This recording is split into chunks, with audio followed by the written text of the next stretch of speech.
the Robby Framework Show, episode 16.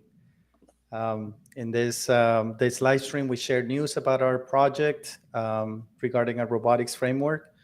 We share some news that might be going on in the tech ecosystem, and then we open it up for questions, unless Lee is wanting to demo something from the framework.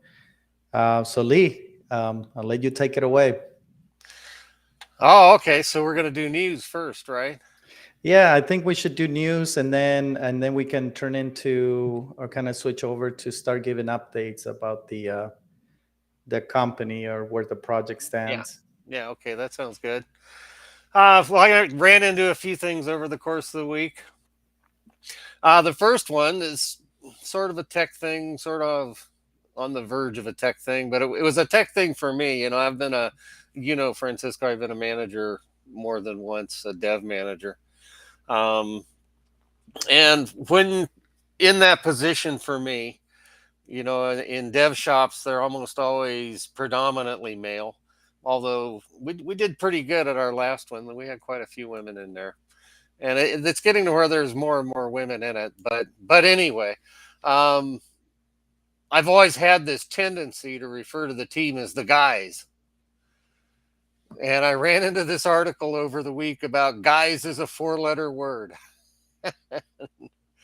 And it's something, it was interesting to me because it's something I kind of picked up on my own over the last couple of years of trying to not say guys when I'm talking about the team or a group of people, particularly if there's a woman in the group of people.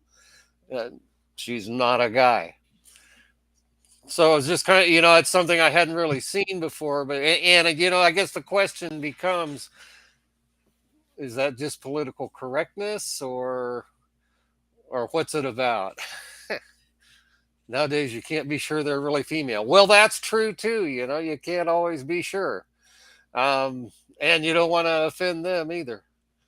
And the truth is, to me, it's not so much a matter of politics or not offending people. I want to be inclusive of the people in the team, and guys doesn't do it.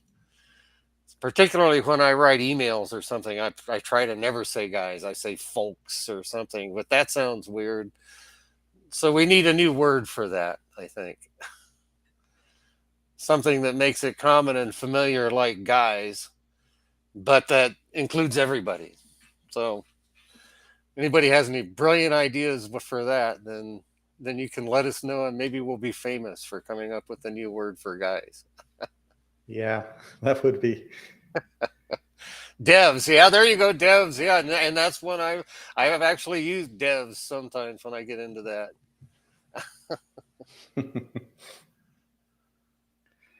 Yeah, but sometimes they're not. Like especially like you mentioned, Lee, when you send an email, not everybody is a deaf, right? You could be in a situation where you might have leadership in that email or something, and That's right, yeah, yeah, so it gets QA tricky. team or who it's yeah, it's tricky, and it's an interesting thing because you don't want to get all stilted with it, and but at the same time, yeah, it's I don't want to be excluding people. Yeah. Yeah, so what I do, like for example, at work when I need to ask for help, I say, "Hey, team," and that Yeah, includes yeah, everybody, right? that's another one I've done too. Yeah, I'm glad it's not just me that's run into this question. and it's funny because the other day I was watching a video on TikTok, and it was about the Spanish language, right? Mhm. So I don't know if you heard the term like Latinx.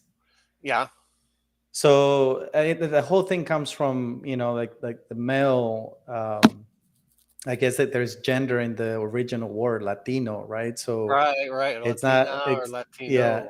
Yeah, So yeah. they started doing the Latinx, and now they started Okay. spreading it to other words, right? Like when you say everybody, There's a word that is todos, and the O signifies the male gender.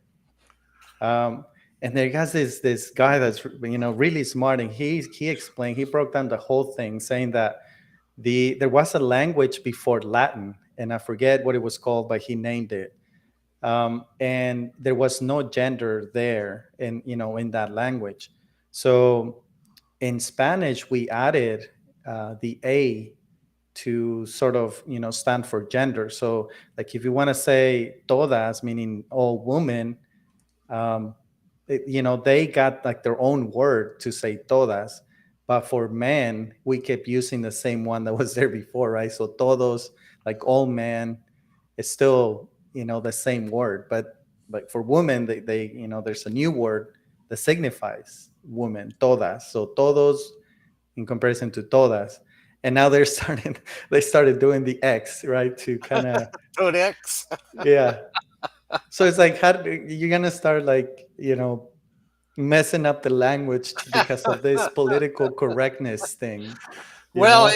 yeah, and that's a real part of it. It gets real stilted and weird, and how far are you gonna go? And it's really an interesting time right now in deciding these things. Hmm.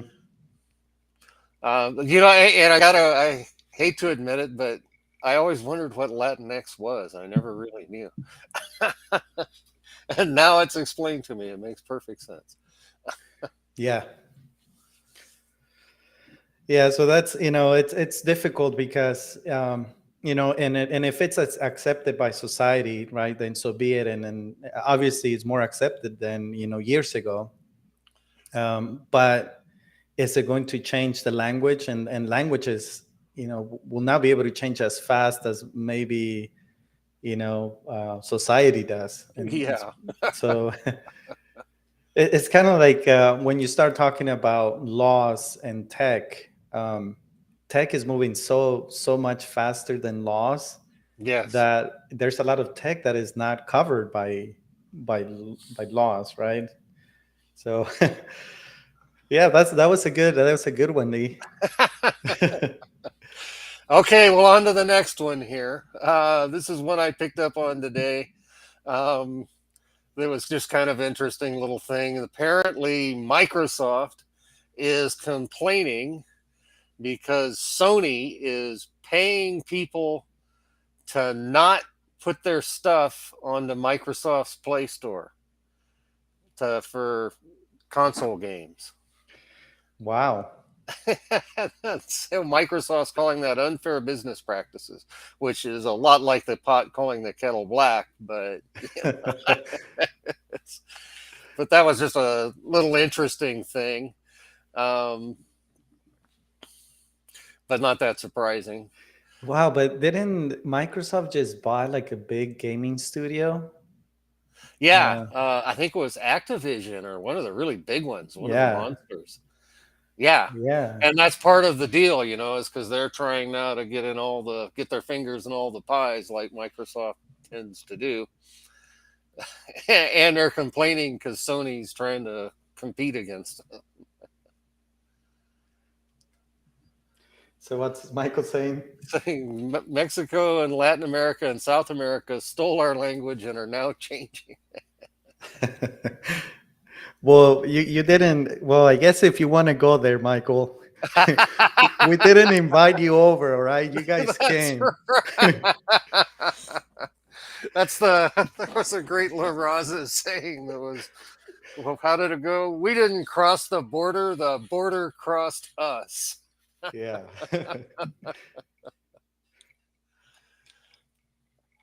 Well, Okay. Michael is saying it's Blizzard, the studio Blizzard. that. Okay. I thought I Yeah. saw Activision, but okay. Yeah, I would trust Michael before I would trust me on that. Let's see. What's my next thing here? So we talked about Dali last week a little bit, Yeah, we and did. I ran across this kind of interesting article with this woman going through what it took. I wonder if I could get away with sharing my screen. Yeah, you should be able to. Let's As try it. Let's see. as long Seems as like it there's always breaks when I do this, but Okay. So what do I do here? Share screen. I'll bet I do share screen. Okay, share. Let me know if you can see it. Yep, I see. Yep, I see your screen yet. Wow, actually worked. Okay. I'm not sharing it yet, but I'm seeing your restream and. Okay. So if you can share a tab on your browser, Lee, or you can share your whole screen. I think right now you're sharing your whole screen. Okay. Well, I'll just make this full screen maybe. Okay. Yeah. So I'll go ahead and pull it up. So let me know when you can see it. Yep, we It's see. kind of a fun picture. So her idea was a llama playing basketball. And what was interesting to me was what she went through to get to this point. She talks about she spent $15 in Dolly credits to do this, which is apparently like 100 credits, which, near as I can tell, exactly how it works, and people will probably correct me here. But you get these prompts where you can say, okay, I want to see this. And you start with llama playing basketball. And when she first did that, when she said that, she got these little cartoon characters like this. And then she went to a realistic photo of llama playing basketball. Anyway, it went on for quite a while through all these different things until she finally got to what she was looking for with the llama in the jersey playing basketball.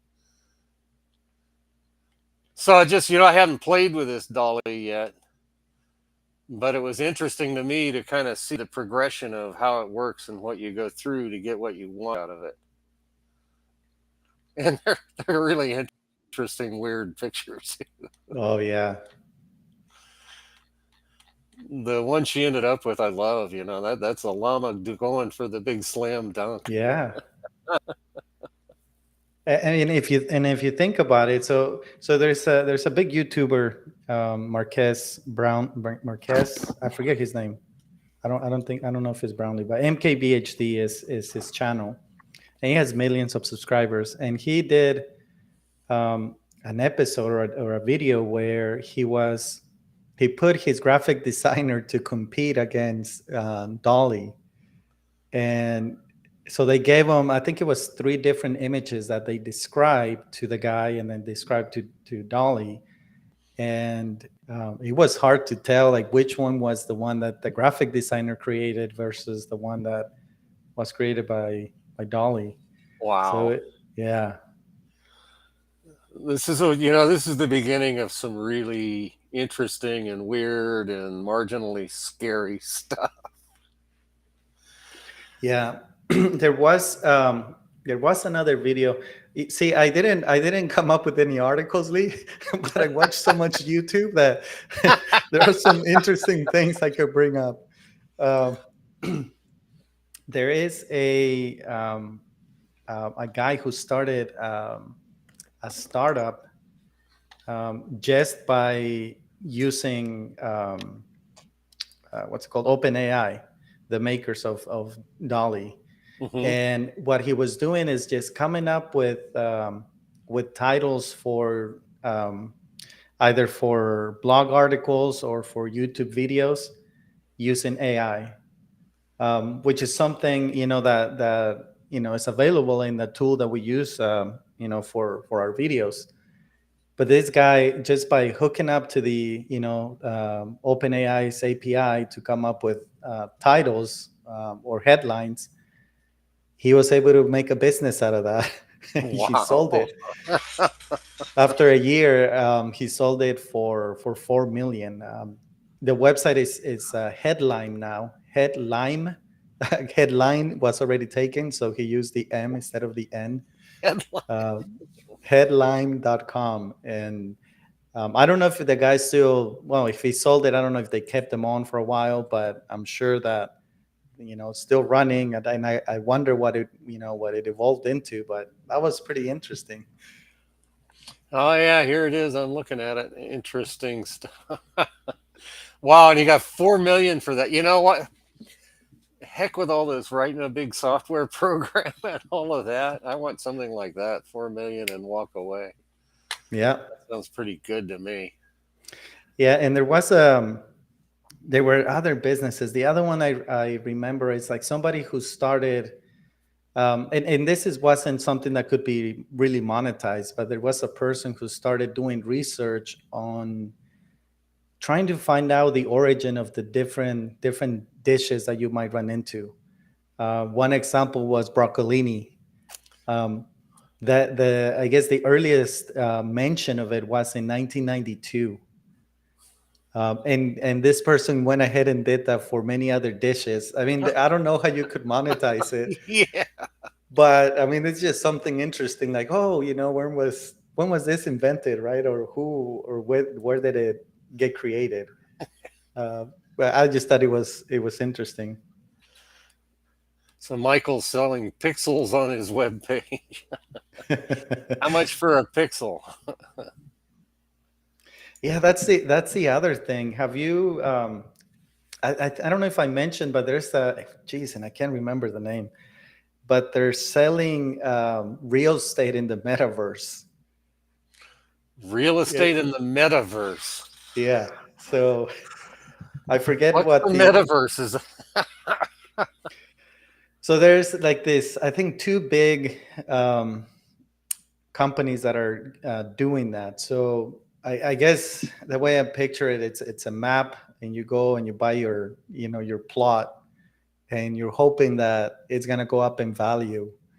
Um, Right. just So like like Second Life did that long time ago. okay, Yeah. If you're talking about like the land was electrons basically. I mean, it's all just stuff on the website, right? Or is that? so yeah, so Yeah, yeah, something yeah. like that. Yeah, it's all That's real virtual. estate. Yeah, yeah, yeah. Okay.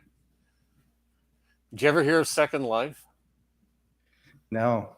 It was like the first kind of MMO thing that was out there. It wasn't really a game.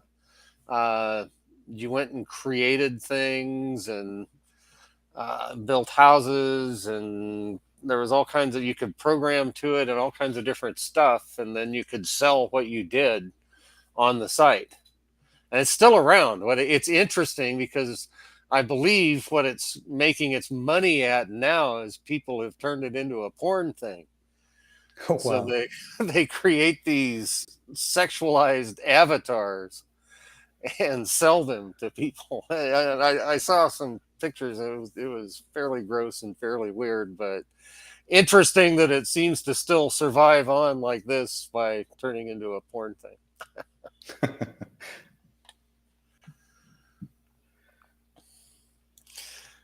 Okay, well Michael let's see what I got. Huh?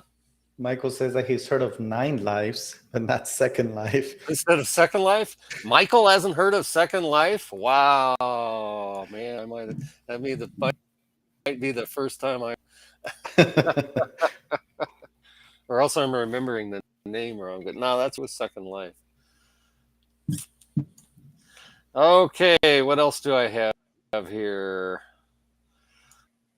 This was an interesting one. Actually, that got an FTC website, or I got found a link to it. FTC's Federal Trade Commission, and they're actually investigating. They're talking about putting bigger regulations and restricting corporates' ability to do data surveillance on people, Oh and wow. to up the rules for keeping any data they do collect about people more secure. Which I like the way, that I am so all over that. I'm so ready for them to do that.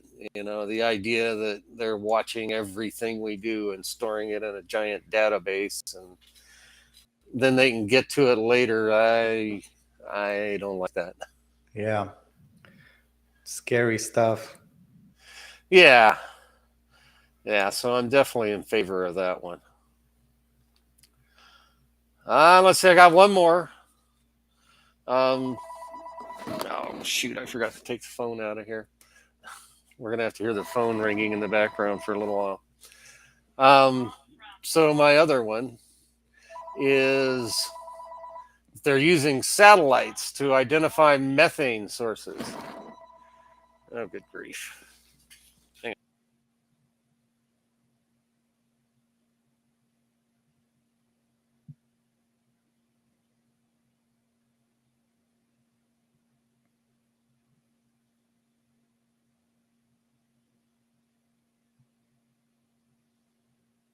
You're muted, Lee. Oops. Hit the Yeah, button. so I think the Michael says the FBI is calling you because you're Yeah. talking about that stuff. Yeah. Oh my God, it was. Actually, it was the guy saying, "I am Social Security Administration, and we're coming to put you in jail." I get one of those calls about twice a week. Yeah. But anyway, it was interesting to me. They're using satellites to identify these giant landfills that are putting out too much methane, and they want to find them because it's something they feel like they can mitigate and actually help climate change with it. But Okay. it's kind of cool they're able to use existing satellites to go do that using the spectroscopy that they do on the satellites already. So that was kind of an interesting one to me. That's pretty cool. So wow. So how are they going to mitigate it? They can do a lot of things. They actually, I remember they were doing it with mitigating methane at the one, Shoreline Amphitheater up Yeah. in the Bay Area. Uh-huh. Yeah, well, they had a problem with it. It was built on a landfill. Oh, And I remember I went there when they first opened it, and you couldn't sit in the place up on the grass. It just stunk all the really? time. Yeah, and it was methane that was coming out. So they built things that suck the methane out of the air somehow. And actually, they got the smell to go away. And I think that's kind of the basis of the technology they're going to be using for this, but I'm probably wrong. Wow. But it was interesting to me to be able to see it with these satellites and go and, you takes the questioning out of it. That's kind of becomes an objective opinion about, oh, yeah, that's bad. Wow. So that's it for my news stuff for this week. You got to get some next week, man. Yeah, I need to get on it.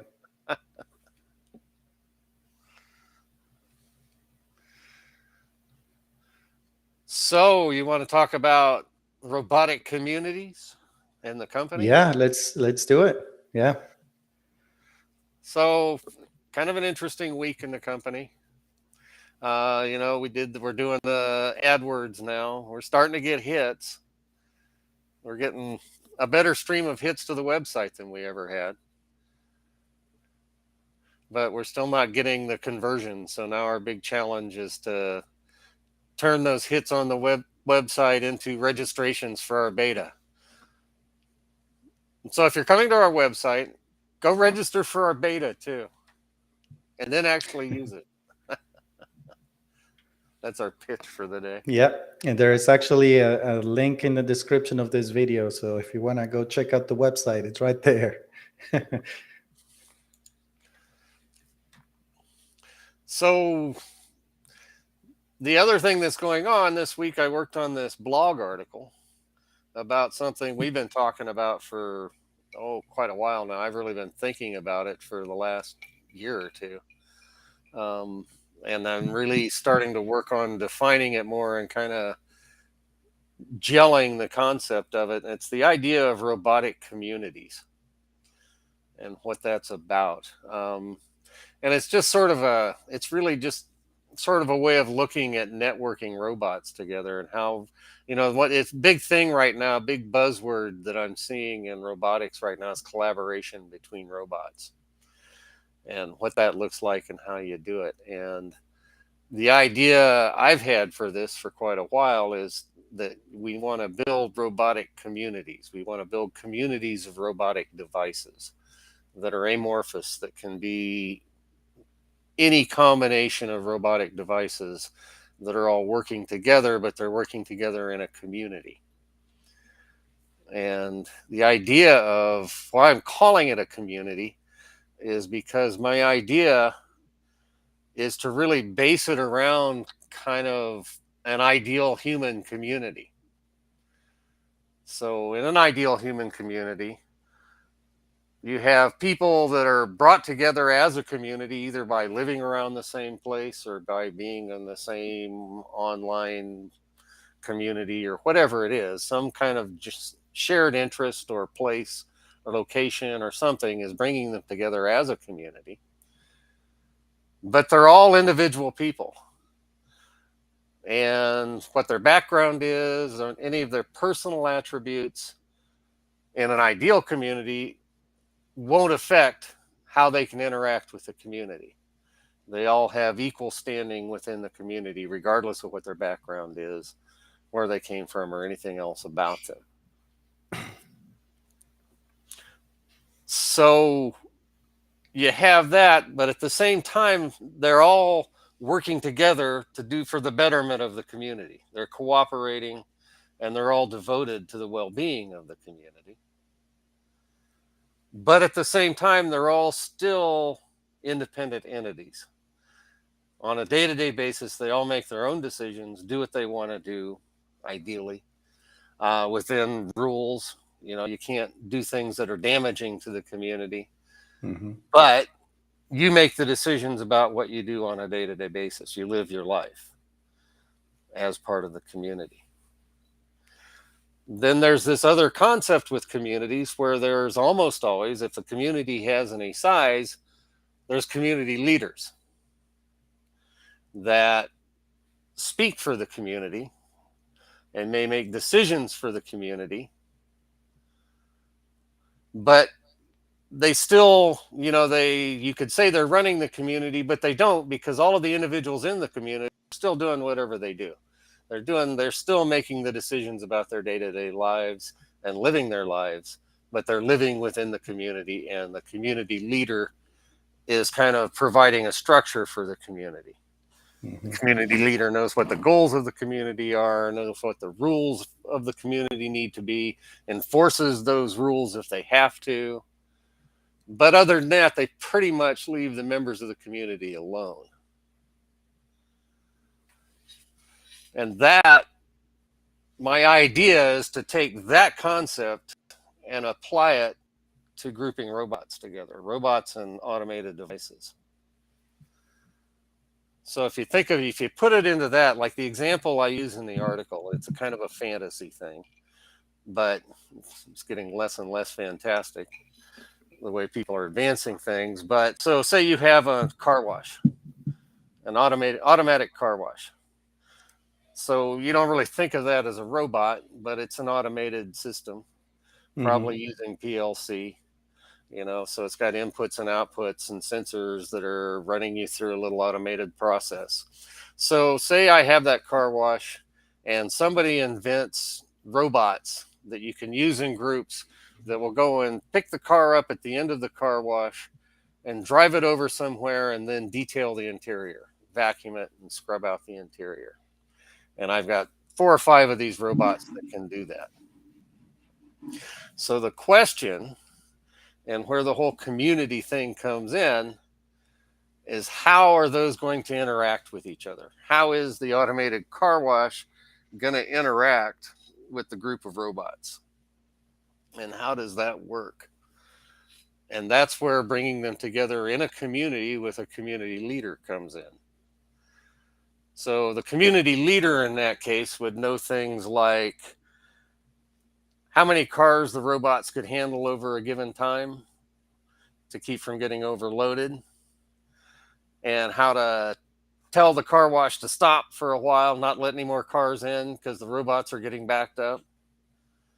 Knows how to watch the robots, and if robots start doing crazy things and tearing cars up, then they need to shut that one down. So that's the enforcement part of it.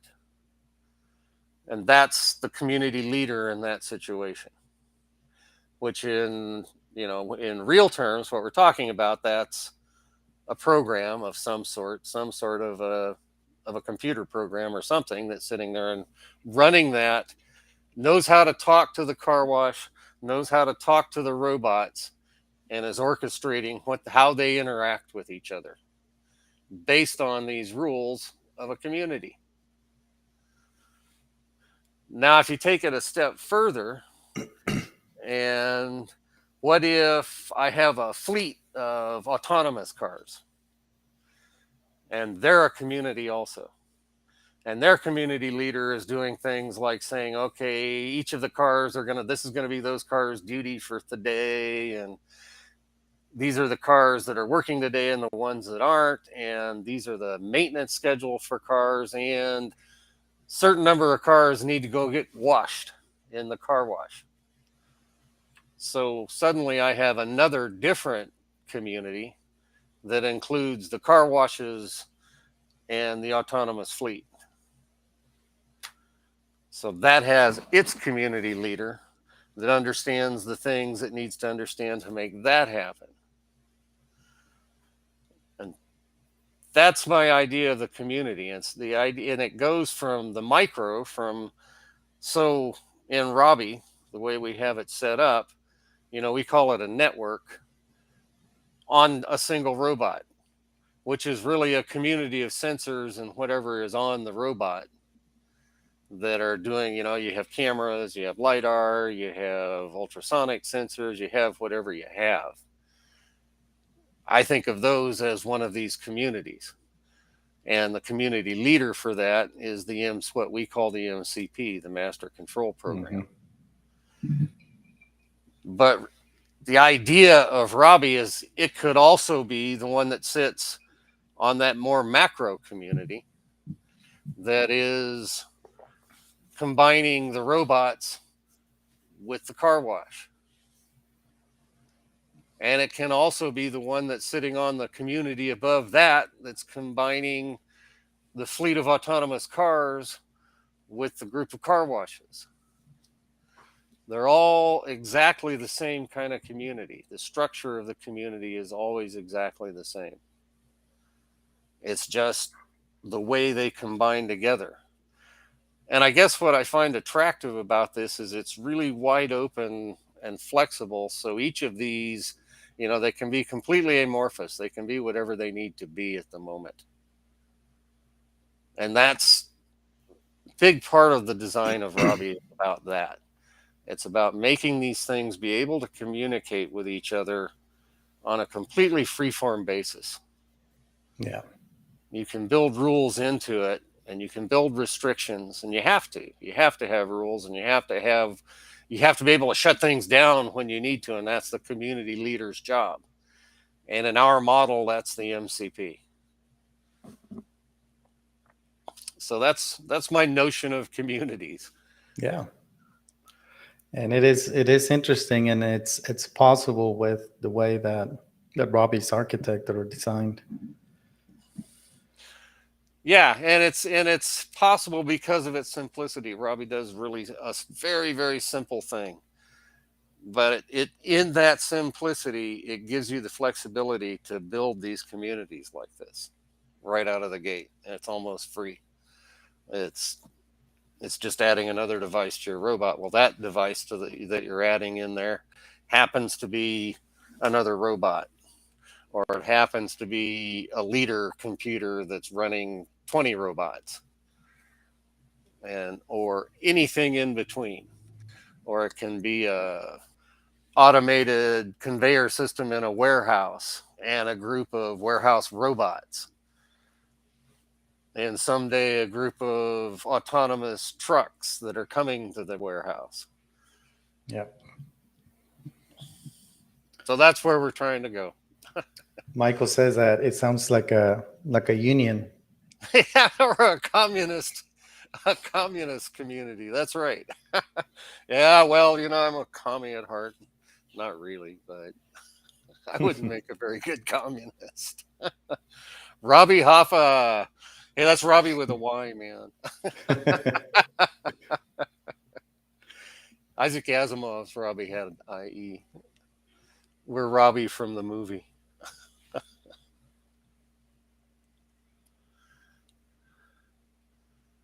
This really sounds like the Daleks. Yeah, probably. We are scary people. You know what the Daleks are, Francisco? Yeah. Oh, okay. from Doctor Who. I'm never sure which science fiction things you didn't grow up with all the same science fiction stuff as me. So.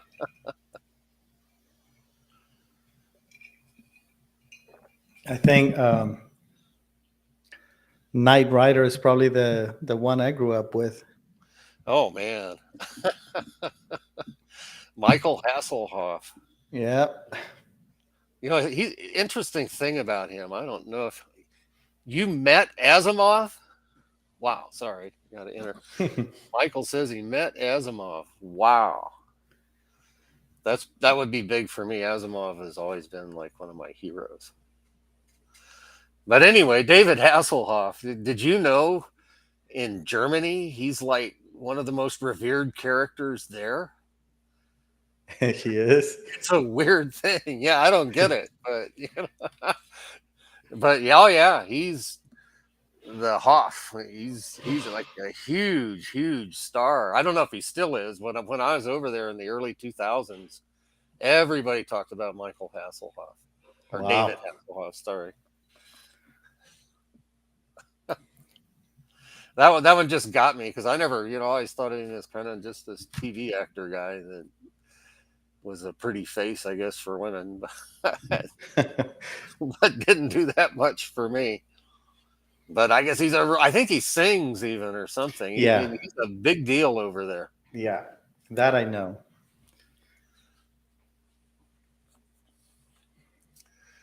He signed your foundation book. Wow. Yeah, I was much more into the robot books. Although I read the Foundation series 2 or 3 times. I've read all the robot books probably 5 or 6 times each since I don't know. I started when I was about 12 reading Asimov books.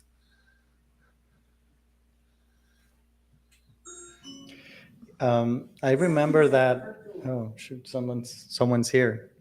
No. So yeah, I have an Alexa here in the office. So if we ever lose we need a copy of the live stream. At least we'll have the audio. We can go to Amazon and get a copy of it, Lee. And everything else you say during the course of the day. Yeah, going back to that disturbing thing about collecting information. Yeah, I haven't done the Alexa deal yet, although I probably will at some point. DoorDash. DoorDash. Yeah, I wish I could get DoorDash up here. Yeah, it's actually Instacart, and not too far from it.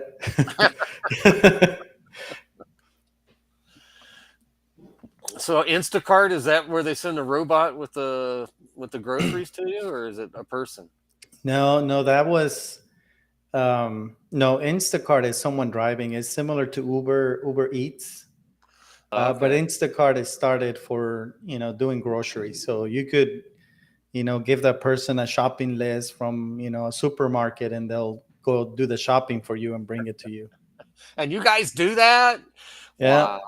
Wow. We started doing it when the pandemic happened, and then Okay. we didn't feel comfortable going to the store, and then we just Yeah, let's just start Instacarting, and we got used to it. So yeah. How much do they charge you? I'm just curious. the prices of the groceries are pretty much the same as they are if you went in. You do pay a yearly fee. I think I paid $79 for the year. Um, so I'm pretty sure that they probably have a deal. Instacart has a deal with the supermarkets that they work with. Okay. Yeah, So it just costs you $79 and you can do it as often. $79. Yeah, and then if you want to tip the person who did the shopping, that's up to you. I see. So yeah, it's not too bad. I think DoorDash is different. My experience with DoorDash is that they jack up the prices on the food. Like if you go pick it up or you go into whatever restaurant you want to get food from, the prices are cheaper than what they are on DoorDash. Okay. So DoorDash is more expensive. Like for example, if I order a burrito from, let's say, Chipotle, which is like what, $8, 7, $8 if Something you like go that. in. Yeah. Yeah, I the whole thing ends up costing me close to $20. Wow. for a burrito. Yeah, so it's like no, it's not worth it in some Yeah, cases. yeah, yeah. But $79 for the year and that's as many trips as you want. Yeah, Wow, that seems like a pretty good deal. yeah, I yeah. doubt if they That's bring it up here. It's like yeah. That's it's 40 kind miles to the nearest grocery store from of. here. Yeah, and then there used to be other services. I think we were talking about that the other day. We used to have Food Jets, Grubhub. Grubhub's still around, but it's not as popular as DoorDash. I think DoorDash is winning that race over even Uber Eats. Um, and the little robots you were talking about, that startup is called Starship, and they were Okay. working with the Safe Mart here in town. But I think something happened because they're not running anymore. As that last Oh, time is I that heard, right? yeah. Oh, So no. I think what I heard is that they were losing money by running those things, and I think they Yeah. were around for like a couple years. You would see them on the street Yeah, delivering. yeah, it Yeah, was the finally robots really on the street and out in public and in mainstream life, but not making it. That's too bad. yeah. I don't know, but I don't know what it was. I haven't really taken the time to look into it, but I know that they were in somewhere in the Bay Area, like I want to say Livermore or Pleasanton, and then they had the pilot going here, and yeah, it didn't pan out, I guess. Ah, boy, if you're the person that was making or the company that was making the actual robots, that really sucks to have it not work. Your big customer is gone. Your funding's gonna go away. No, it's not good. Yeah, it's funny when those things happen. There was another startup that went down. Related or Hussein Bolt, the fastest man on earth. Right, right. He started. He was a co-founder in this startup, and they were doing like those electric bicycles that you see in the cities. Like Uh-huh. you might find them in San Francisco.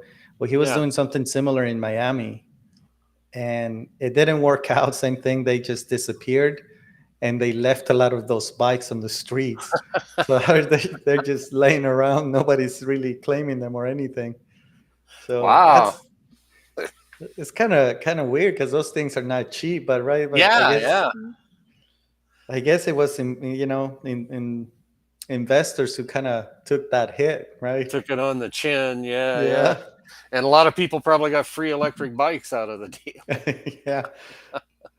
So I wonder. Yeah. I'm pretty sure that they came and picked up those little robots because I'm pretty sure you can reuse them somewhere else. Yeah, there's bound to be something they'll be able to do with them. So did you hear about a month ago? You know, they've got the robo taxis going on in San Francisco now. I can't remember the name of the company, but there's actually a taxi service now that's serving the public that's hauling people around. And sometime, I think it was a couple months ago, I remember hearing on the radio that at about 4 o'clock in the morning, there was some kind of glitch, and all the taxis went and collected in one intersection in San Francisco, blocked Union Street for like 2 or 3 hours. Oh wow, They all just all of a sudden collected in this one spot. I would have, I wished I had a picture of it. It's wow. like, are they getting ready to go on strike or what's going on? I saw a video, and it might be the same company you're talking about, but they're I know that they're using Prius, um, and they're just putting all that technology for them to drive themselves. And one of them got pulled over by a cop, and so the cop goes up to the window. It's like, "There's no one here. What do I do?" And they got it. Someone got it on video. Like you literally see the cop walking to you know, to the car. It's like, what do you do? Oh, I love it. Who do you Yeah, give the ticket to? yeah. So No, that's a good kind one. of going back to what I was saying, right? It's like I don't even think there's a process, for something like that. Yeah, with the laws not catching up. Well, that whole autonomous vehicle thing, the big conundrum in it is the insurance. Yeah. It's, when you get injuries start happening, or I mean, you're seeing it in the Teslas already, but wait till it's true autonomous cars. Yeah. Opening a company that will mine asteroids. Well, you probably got a little way. You better have a pretty long runway on that. Umbrella Corporation. Universal Exports. That's funny. Code Sally. Hey, thanks for joining. We have someone new. They left a comment. He's saying something to watch while coding.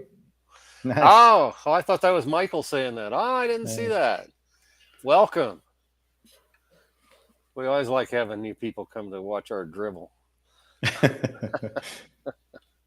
And you missed most of the drivel tonight. But we'll be back next week. That's right. Every Thursday.